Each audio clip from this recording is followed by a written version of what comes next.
Wild Israel takes you to the most isolated place in the country, the Negev Desert. Discover a world few have ever seen, where only the toughest can survive the brutal heat and deadly cold. Learn the survival secrets of the hunters and the hunted as they struggle through a year in the Negev.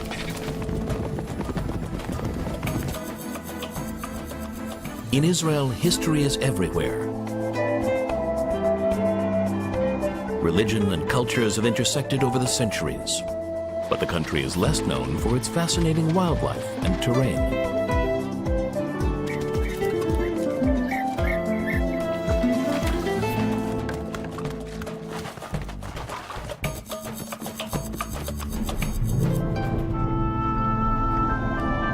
Explore in Israel most people never see.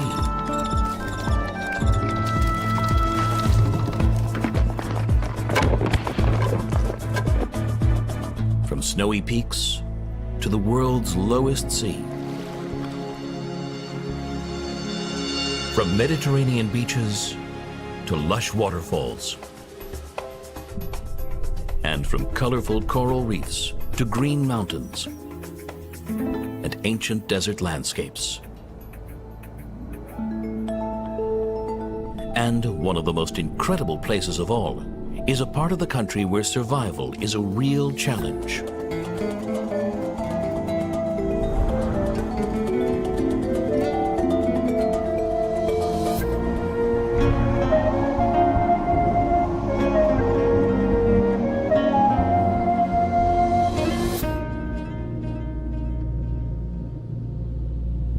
Spanning an area about the size of the state of Connecticut, the Negev Desert envelops the southern half of Israel. While there are some towns, villages, and nomadic tribes, the Negev is not densely populated by humans.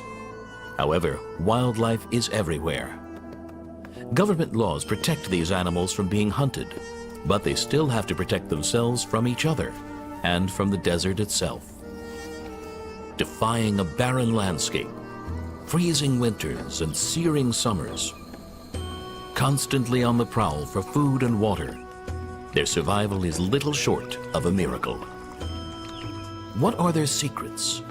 How have they adapted to the Negev? Welcome to 1 year in the life of this remote and magical region. Summer in the Negev brings extreme conditions. Temperatures can rise to 113 degrees Fahrenheit during the day and drop to 50 degrees Fahrenheit at night. To learn more about this secret battleground, rangers from the Nature and Parks Authority have installed cameras throughout the region. Their photos reveal a startling world rarely seen by outsiders, especially when so many are active only at night.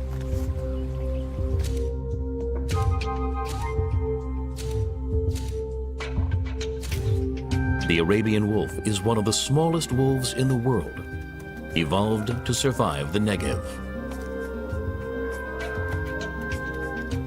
Its thin, wiry frame requires fewer calories. Its large ears help release body heat. In the summer, its fur grows short. They are more active at night when the Negev cools down. This minimizes their loss of body fluids. And because food is so scarce, these wolves need to live in small, more sustainable packs.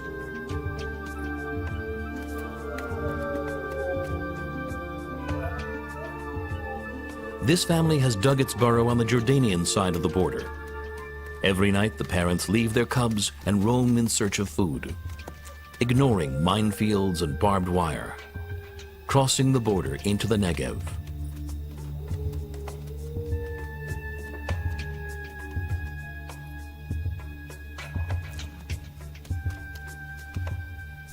With enough luck and skill, wolves can take down a desert hare, birds, even a Dorcas gazelle. But a large proportion of their food is comprised of the carcasses of domestic animals, fruit and vegetables from hothouses and fields.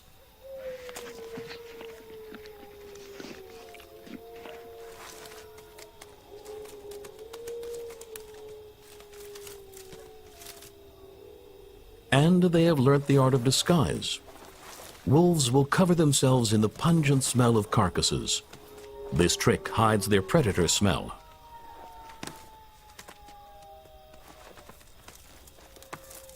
After a successful night, wolves bury any excess food for the difficult days ahead.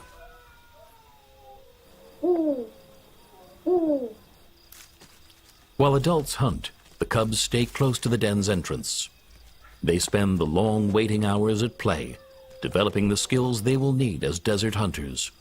Tonight, they practice hunting insects.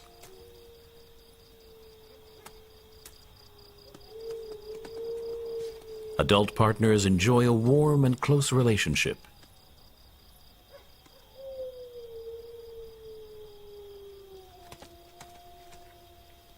They rub and caress and maintain constant physical contact. Their relationship lasts for many years.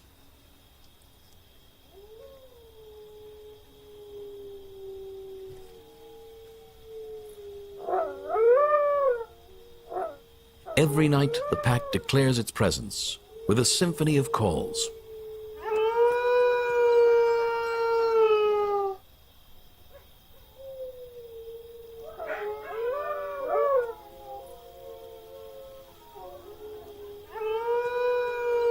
After an active night, the pack's territory is marked again with urine. Each member of the pack adds his individual urine mark to the boundary. Before the sun rises, the wolves disappear into their dens, making the struggle for survival a little easier for other animals. This family of porcupines lives in burrows that are about 6 feet deep. They sleep during the day, but when darkness falls, they set out to dig for plant corms and bulbs that provide food and water. At 37 pounds, this is the biggest rodent in all Asia.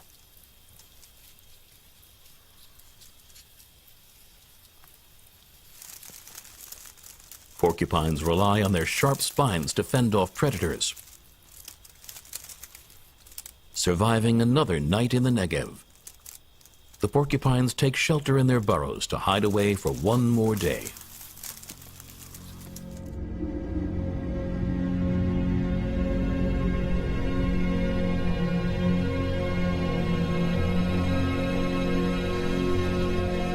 At the peak of Mount Negev, this is Makhtesh Ramon. It's a vast crater that measures 25 miles long and 1,600 feet deep. In summertime, the temperature can reach 113 degrees Fahrenheit. In winter, it can plummet to minus 28 degrees Fahrenheit. The Makhtesh is a valley surrounded by cliffs. Weathering and erosion have exposed the ancient rock layers, revealing colorful sandstone cliffs, volcanic hills, and wide channels. Yet, even here, these cliffs and channels teem with wildlife.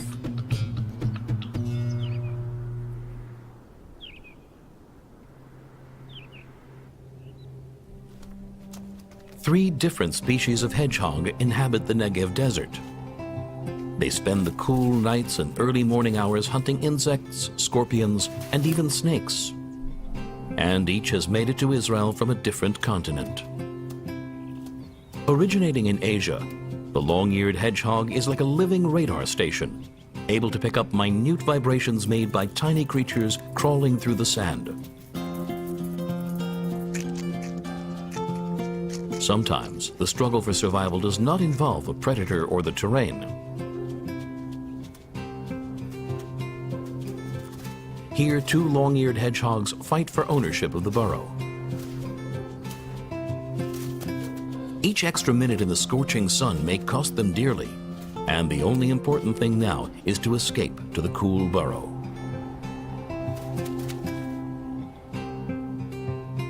The desert hedgehog, originating from Africa, is well adapted to the deadly Negev. Its long legs create distance from the hot soil and enable it to run long distances with surprising speed.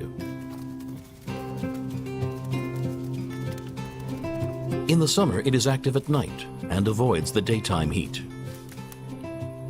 During the cold winter, it hibernates underground and emerges in the spring. The common hedgehog that originates in Europe also lives in the Negev. The female hedgehog nurses and rears her cubs in a weedy burrow. They're born about the same size as a walnut, blind and already spiny. Fortunately for their mother, the spines are still soft at birth. Within a few days, their eyes open and their spines harden.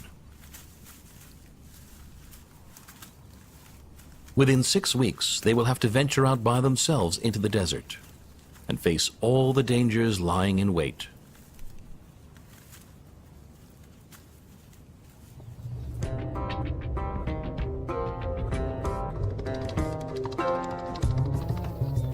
Another creature caught in the struggle for survival is the fat sand rat. Sand rats dig their burrows among the roots of a large salt bush. It's now the peak of summer, and water is scarce. It manages to survive only with the fluids in the saltbush leaves and feeding on the bush itself. Each rat has a territory that includes a network of underground burrows and scattered salt bushes above ground.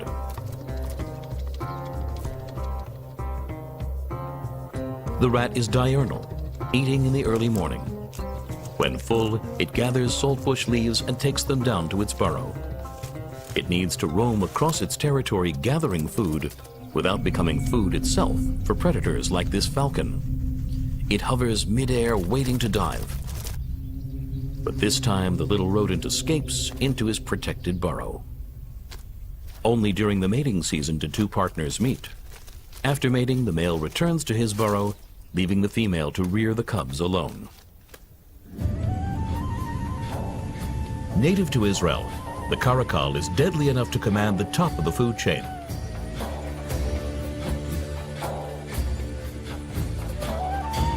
Like a sophisticated hunting machine, the female caracal sets out, slowly stalking her prey.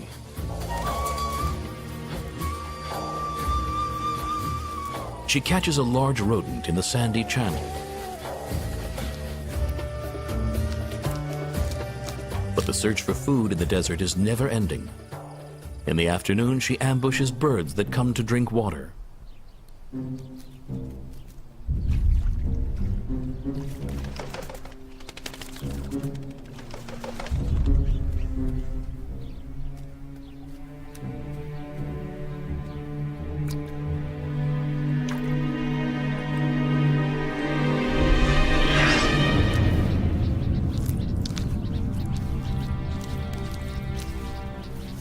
The hunt is successful, and once she is full, the female caracal calls her kitten, who patiently waits in a rocky hideout.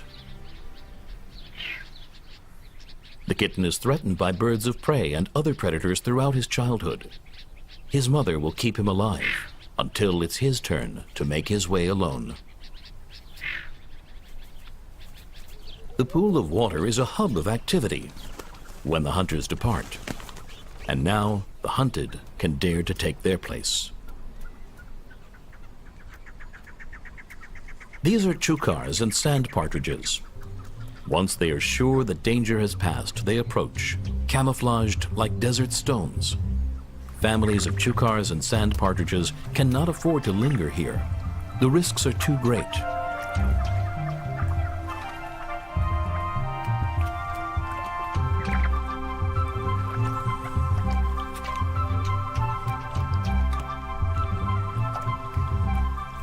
The chukar chicks are led by their father, even though they are almost the same size.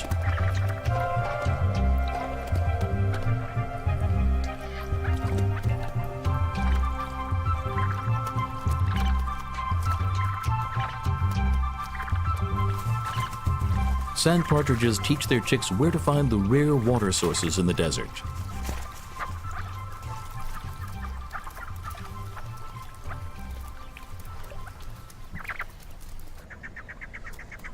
But surviving in the desert is not only a matter of finding water, food, or shelter.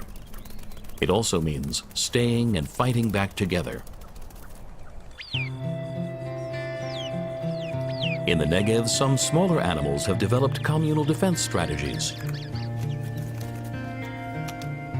Nestling in acacia trees, the Arabian babblers live in small flocks where an interesting dynamic comes into play. A leader who wants to consolidate his status does not threaten or impose his dominance by force. Instead, he helps and provides for the entire flock. For instance, he volunteers to stand guard from a high branch, exposing himself to danger. Using sharp shrieks, he warns of approaching predators. Thanks to him, the entire flock managed to escape to the acacia thicket.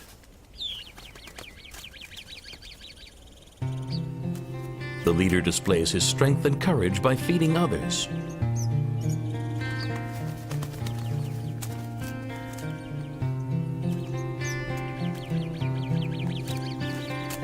And the female? She seems to prefer him over other males who invest less in the group. Only the dominant pair breeds. Thus, the bird which makes the greatest contributions to the community is more likely to have offspring. The turquoise-colored eggs must be incubated and covered at all times to hide them from predators. All group members pitch in, protecting and caring for the offspring, which are not theirs. This community has fixed rituals. At sunrise, they conduct a morning dance that demonstrates their bond. They squeeze between each other and clean feathers in a ceremony of closeness and connection.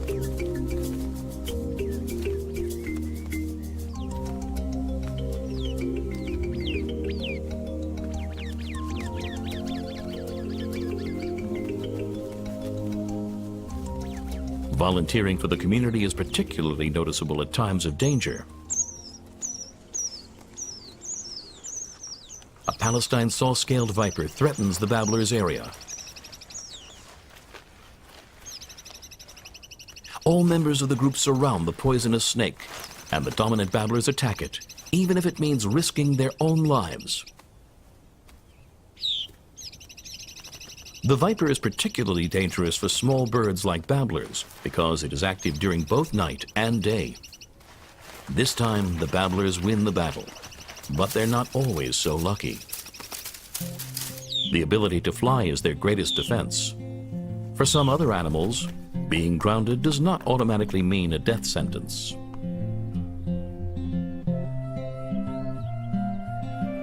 Out here in the Negev, the animals active during the daytime need to be able to escape their predators and endure the punishing heat.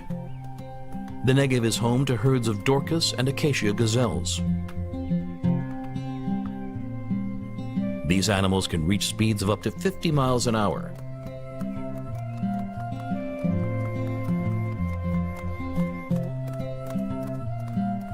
Their survival here lies, in part, with these acacia trees.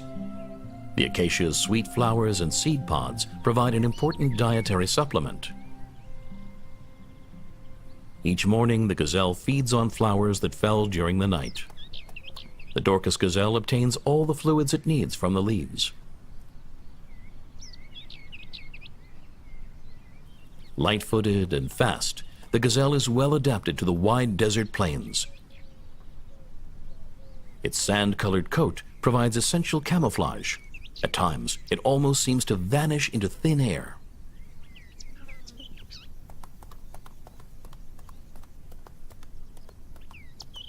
In the past, large herds lived here.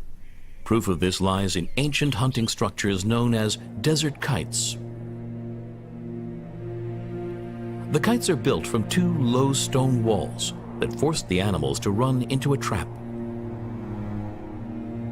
A desert kite was always located in a strategic position on the herd's foraging route.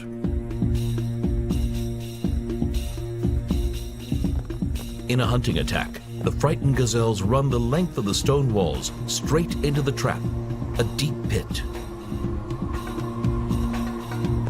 Researchers digging around desert kites have also found animal bones much larger than gazelles, such as the Asiatic wild ass, a member of the horse family, to this day still untamed by humans.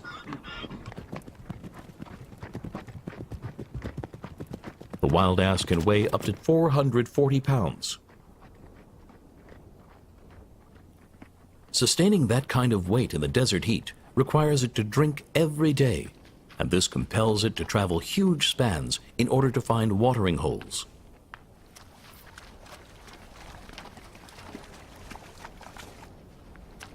The wild ass has an increased sweating mechanism, and during the daytime heat it climbs the mountain peaks where winds help to cool its wet body.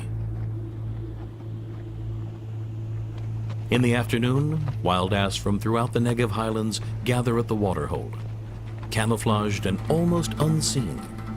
Females with foals, young males, and strong territorial males that come alone. All converge cautiously, fearing to approach the water, a hunting ground for predators.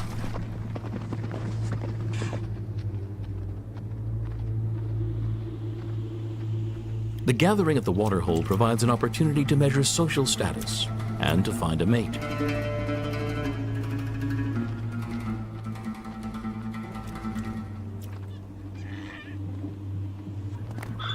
A young wild ass becomes aggressive to confirm his status in the group.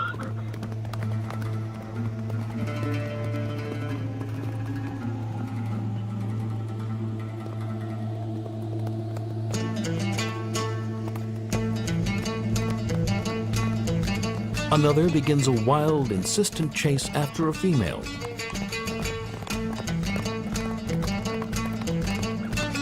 If she's not in heat, she will keep running until he gives up. The females do not usually accept quarters at the crowded waterhole. They prefer mating in the open landscape with the dominant male who is scared off the competition.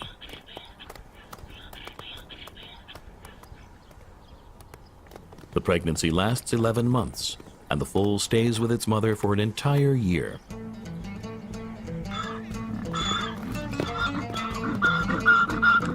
Relationships within a herd are not permanent or long-term, and the herd membership changes constantly.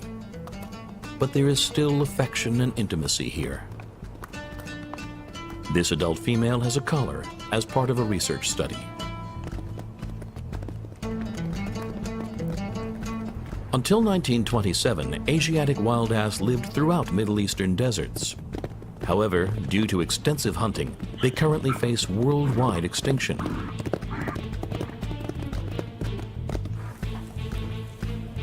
In 1968, 11 Asiatic wild ass, originally from Iran and Turkmenistan, were brought to become a contained breeding nucleus in the Negev.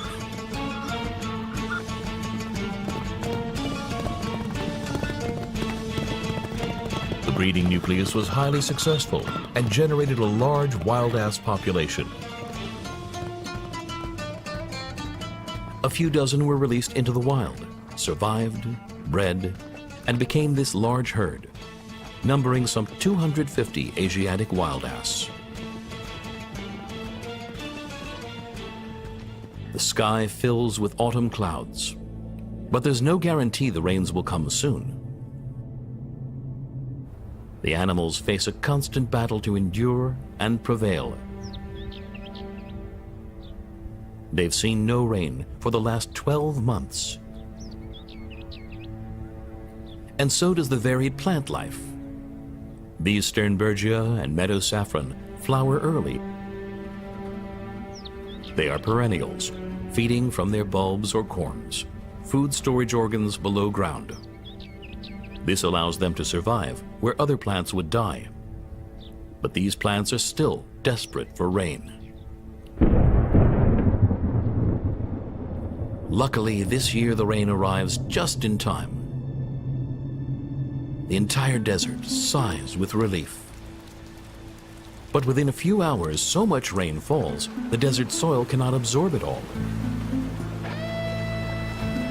Layers of clay prevent the rain from seeping in deep. The soil is sealed after just a few drops. Now the water accumulates quickly and begins to wash away the foam of the arid, loose soil.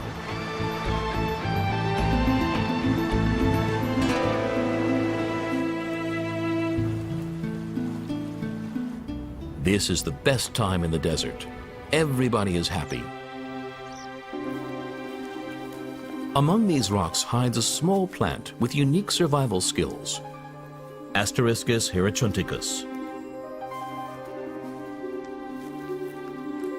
This plant covers its seeds right after flowering. Only a strong rain can soften the special covering that opens up to the water.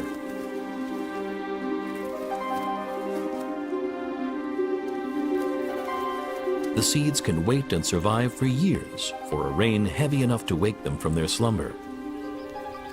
When the Astericus seeds germinate, little yellow flowers appear next to the dry mother plant. Fall and winter are very short in the Negev desert. For 2 months, the area experiences rain and floods, sometimes snow high in the mountains. But these short seasons are crucial, as they provide desert life with essential water in the hotter seasons to come. And then the season of renewal.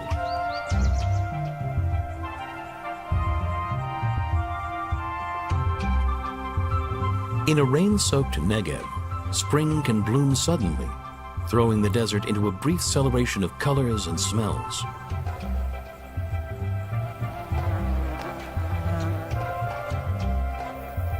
The period of bounty is very short. The desert animals seize every moment. The plants hurry to complete their life cycles before the summer heat. They flower in a spectacular range of colors, inviting insects that, in return, pollinate them.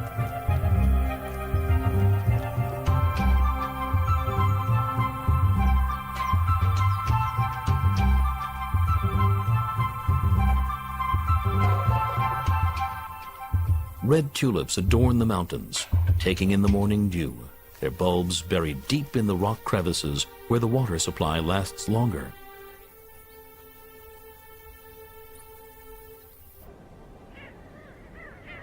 On the peaks of the Negev highlands grows the desert rhubarb, producing leaves that reach 3 feet in diameter.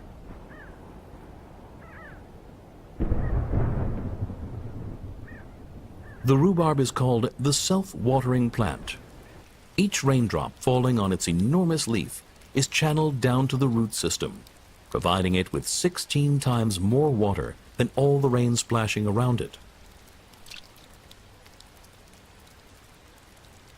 So this broadleaf plant can survive in the desert, enjoying growing conditions typical of a wet climate.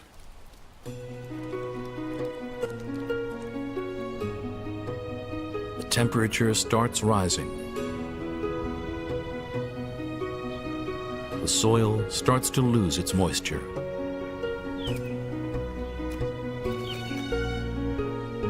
In the river valleys of the Negev highlands grow magnificent Atlantic pistachio trees, hundreds of years old. Their roots sink deep into the soil to reach precious water. The tree's appearance changes during the year. In the dry summer, it is green. In autumn, its leaves turn red, and in winter, when the desert turns green, it sheds its leaves and stands bare until the following spring. These ancient trees are a relic from a colder and wetter bygone era. It has survived almost 1,000 years because it is considered sacred by Bedouins, who never cut it down for fire. Now the desert becomes an oasis, attracting a wide array of bird life, drawn to the short, sudden abundance of greenery and insects.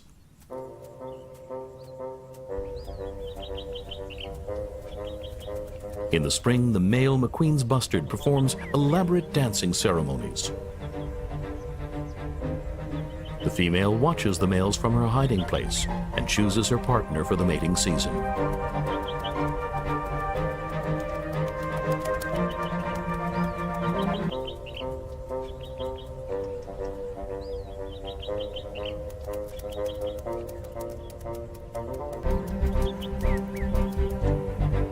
Each year, the male returns to the same dancing stage and tries again to impress the females.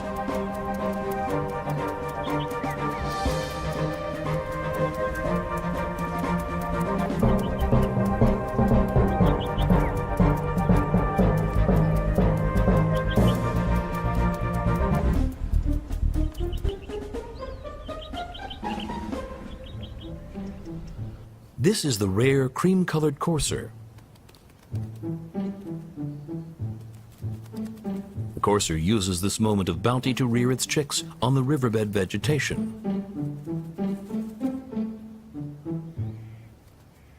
When the summer comes, they will be mature enough to try and survive on their own.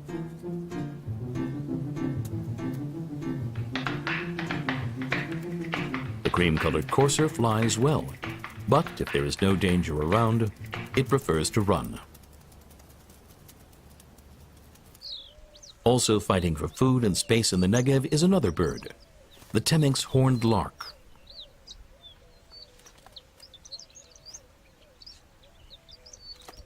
It can move quickly, and when it needs to, freezes in place, blending in with the desert stone.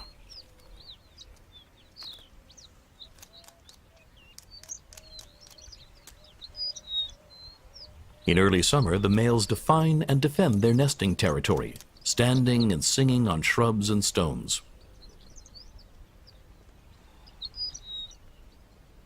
And eventually the females join their chosen mates.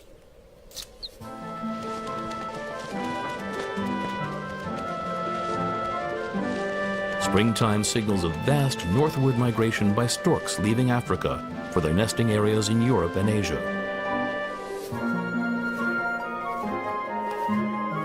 On their long journey, they pass over the Negev.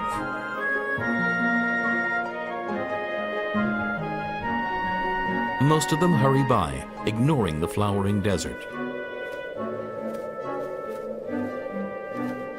But some stop for a short rest in fields and on mountains, hungrily snapping up insects, reptiles, and rodents.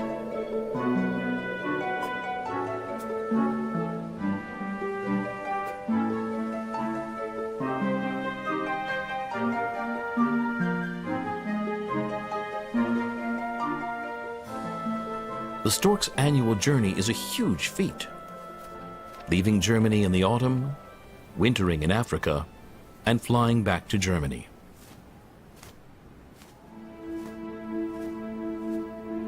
Some are injured on the way. The flock does not wait. Here, a solitary stork is left behind. Its broken leg may prevent it from completing its migration.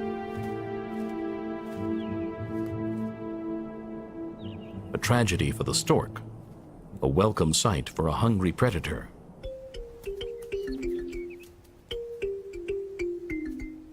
This family of red foxes is highly dependent on finding the carcasses of these migrating birds. They live in a dune, within a multi-branched network of burrows. The red fox is one of 4 species of foxes that live in the Negev.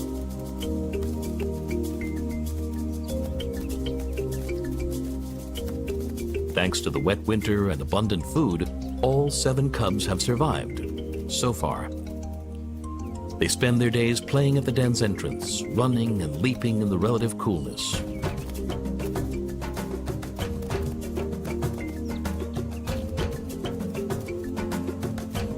Their games are not just for fun.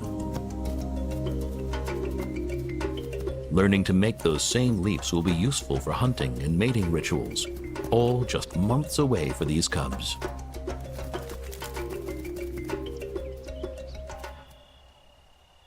As darkness falls, the mother comes for a quick visit. She's been gone for hours. Her cubs are ravenous.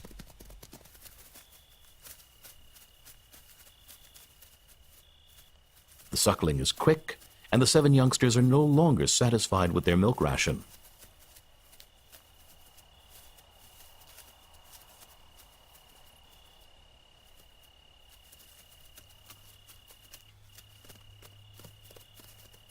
The cubs' hunger sends both parents on nighttime hunting trips.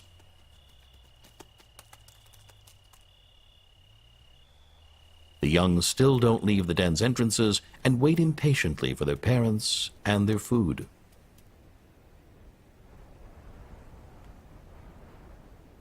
At first light, the female fox found a fresh carcass of a desert hare left by a pharaoh eagle owl. It's not easy to give up, but the fox is a real threat, and the owl is forced to abandon its catch.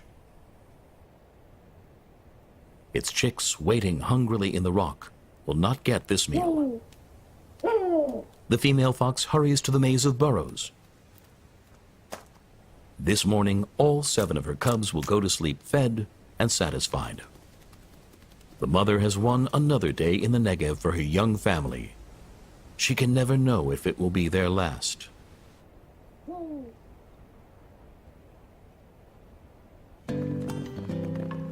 Spring in the Negev provides a welcome feeding ground for the Nubian ibex. At only a few days old, these kids are already frolicking happily.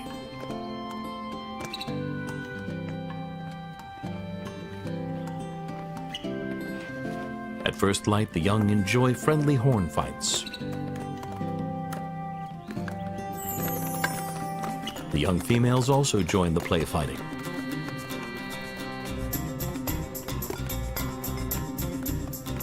But in the Negev, even during play, the threat of death is ever present. On a nearby cliff, a pair of Benelli's eagles loom dangerously.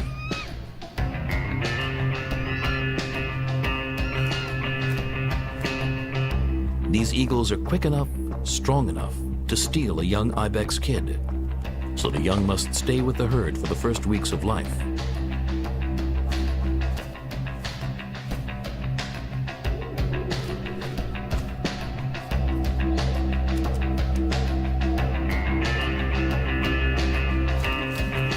Not far from the eagles nests a pair of brown-necked ravens.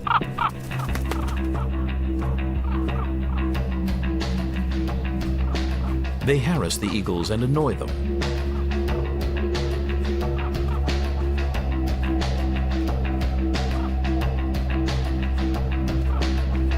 These parents are distracting the eagles from the chicks in the nest.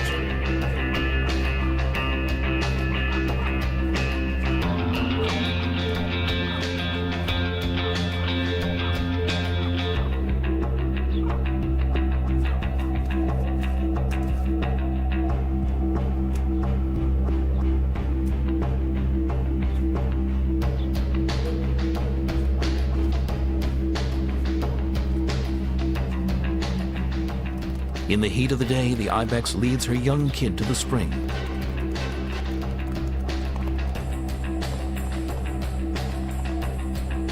They leap down the cliff steps to the shade and water.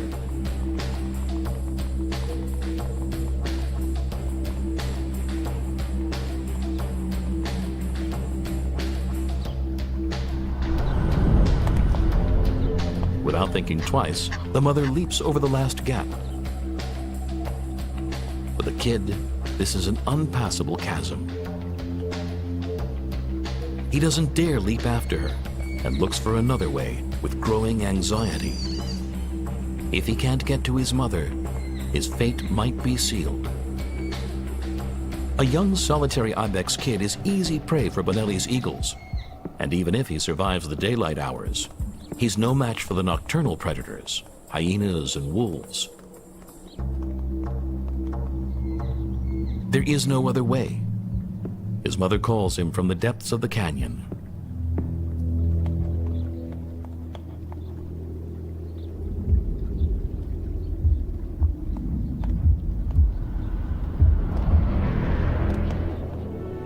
He did it.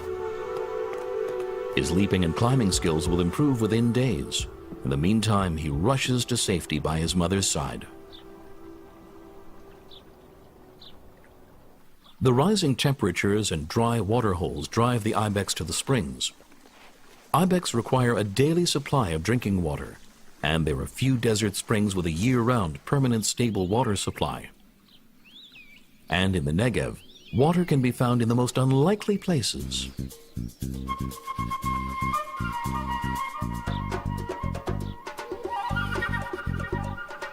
Ain Avdat is one of the largest and most important permanent springs. On the ridge near the spring, a magnificent Nabatean city was built over 2,000 years ago. The city of Avdat, whose inhabitants drank from the same spring's waters. The waterholes and springs are desert lifelines that provide food and shelter for many desert birds. They flock to the water to drink and bathe. Some are native to the Negev, like the hill sparrows, desert finches, and trumpeter finches.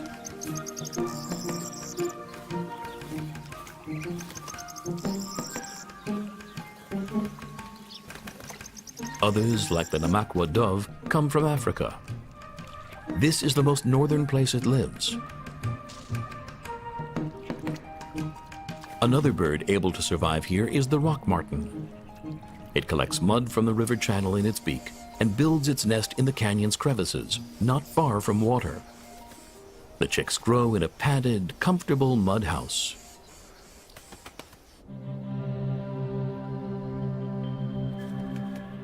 Higher up the cliffs live bigger, tougher neighbors.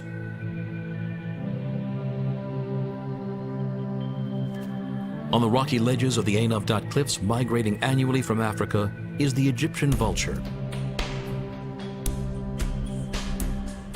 which shares the Negev cliffs with the griffon vulture, a permanent resident. They glide above the ridges looking for carrion. Griffon vultures are partners for life. They share incubation of the solitary egg for 2 months. When the chick hatches, it receives devoted parental care.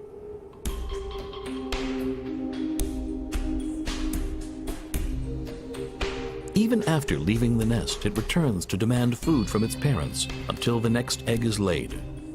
But there are limits even to motherly love. When this young vulture tries to return to the nest, its mother is too busy caring for a new chick.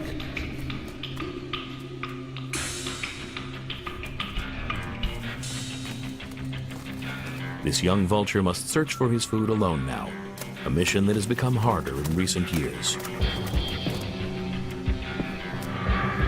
Development in the Negev has severely harmed griffon vultures. They face extinction due to urban expansion, dwindling open landscapes, and a lack of food. From a population of hundreds, now only a few dozen remain.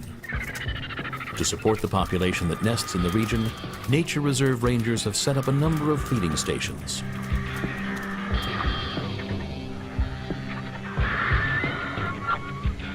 Each vulture fights aggressively for its place and its meal. To keep an eye on their battle to survive, most vultures are tagged for research and monitoring. As always, the Negev makes no promises. Every animal lives day to day. Compared to the larger, deadlier vulture, the smaller, humble sand grouse enjoys a far stronger chance of surviving.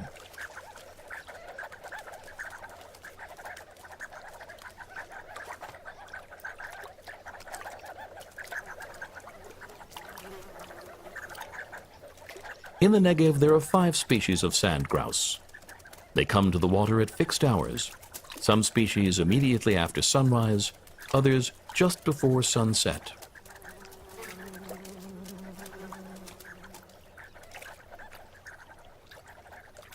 For many years, researchers didn't understand how they nested in the most arid regions devoid of water, or how the chicks survived the terrible drought when their parents fed them only dry seeds. Continuous monitoring solved the amazing riddle. The male sand grouse has a special covering of chest feathers that functions like a sponge.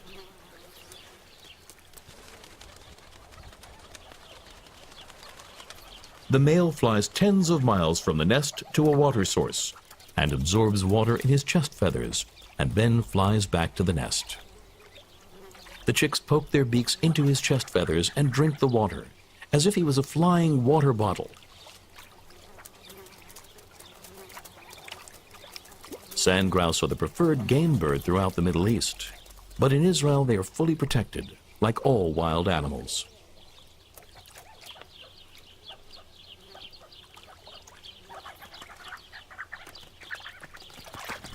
Great efforts are made to preserve wildlife in Israel.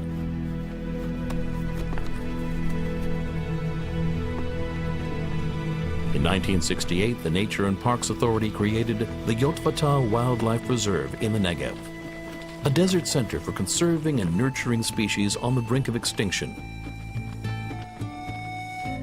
The wildlife reserve also protects other desert animals from outside Israel, such as the addax and the Sahara oryx from Africa.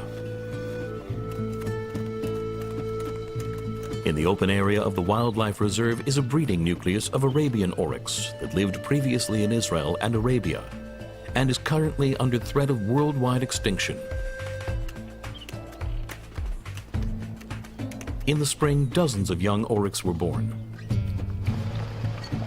Dr. Ronnie King selects the oryx that he must tranquilize before the intended release to nature.